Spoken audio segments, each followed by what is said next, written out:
Pozdravljeni. Približuje se že tretja dirka v sezoni 2021, velika nagrada Portugalske. Poglejmo si skupaj, kaj je zanimivega vedeti, še preden se aktivnosti na sami progi začnejo.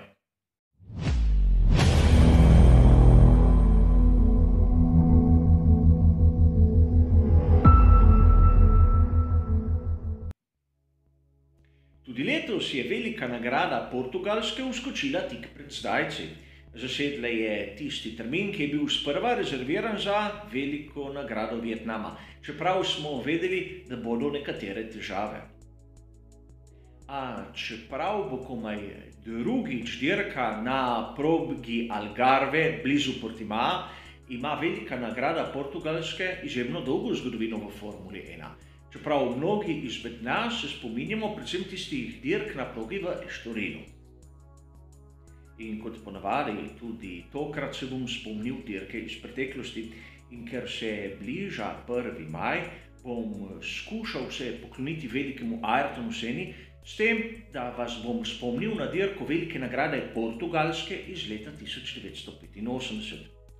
Namreč dobesedno sem sit tistega neprestanega ponavljanja, kaj se je zgodilo v Imoli leta 1994.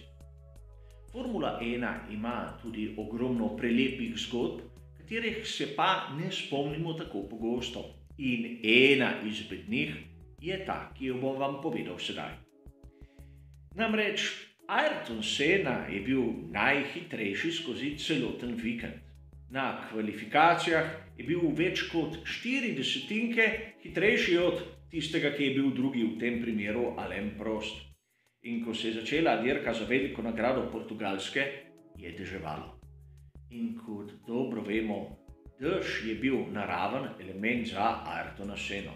Leta 1985 je imel na razpolago Lotus 97T s turbomotorjem Renault. Na kvalifikacijah je bil to dobesedno najhitrejši bolid, kajti on in njegov moštveni kolega, takrat Elio De Angelis, sta zasedla polovico pole positionov v tisti sezoni. A seveda na dirki rezultati niso bili taki. Dosegli sta skupaj le 3 zmage. A prvo je dosegel tu Ayrton Senna, svojo prvo nasploh.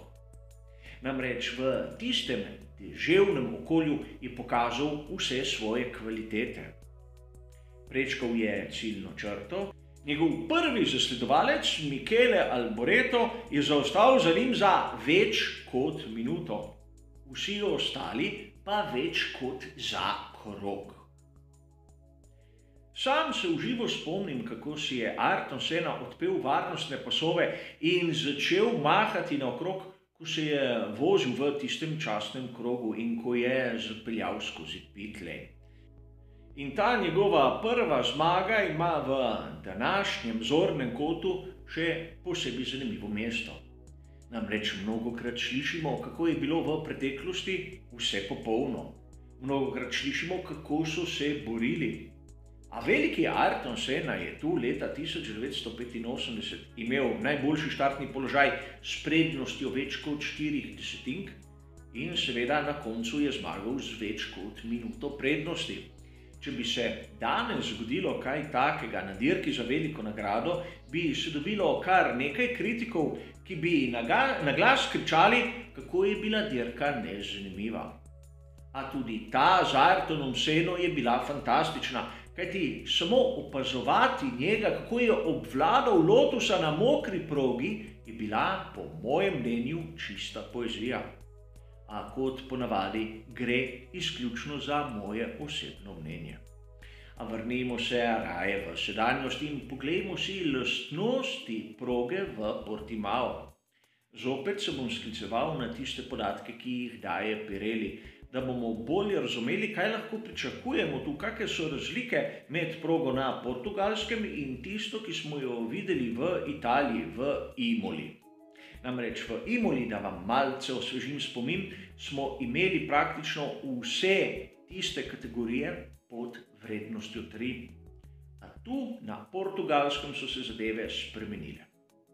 Namreč pospeševanje in zbiranje je tu bistveno bolj pomembno. Vidimo vrednost 4.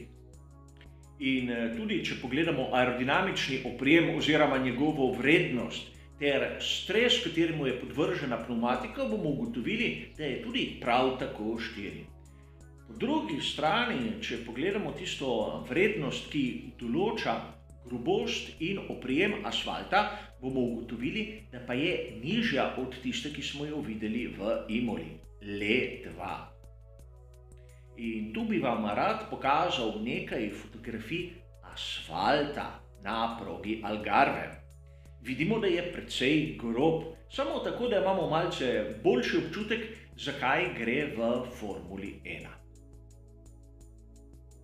Te vrednosti, ki nam jih je dal Pirelli, nekako nakazujejo, da tu bi lahko pričakovali, da bo Red Bull v rahli prednosti. Večji prednosti, kot smo jo videli na veliki nagradi Emilia Romagna. Ampak to ni še vse. Tu imamo nov izbor pneumatik, tisto najtršo varianto, torej C1, C2 in C3.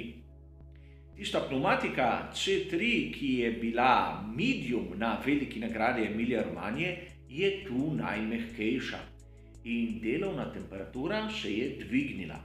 Nekako povprečje, da se bomo bolje razumeli, je tu okrog 130 stopinj Celzija, kar je približno 15 stopinj več od tistega, kar smo videli v Italiji. In kot zanimivost, tu na Portugalskem bomo videli drugo cono DRS, tam na izhodu iz 4. ovinka, na tisti krajši ravnini za boksi v pitlejnu. In seveda, podobno kot lani, lahko pričakujemo strategijo samo z enim postankom. Vsaj jaz si tako mislim, še preden pravzaprav sem videl proste treninge in seveda kvalifikacije. Moramo se zamisliti, da tu, po mojem, bodo možne različne strategije z uporabo različnih kombinacij pneumatik.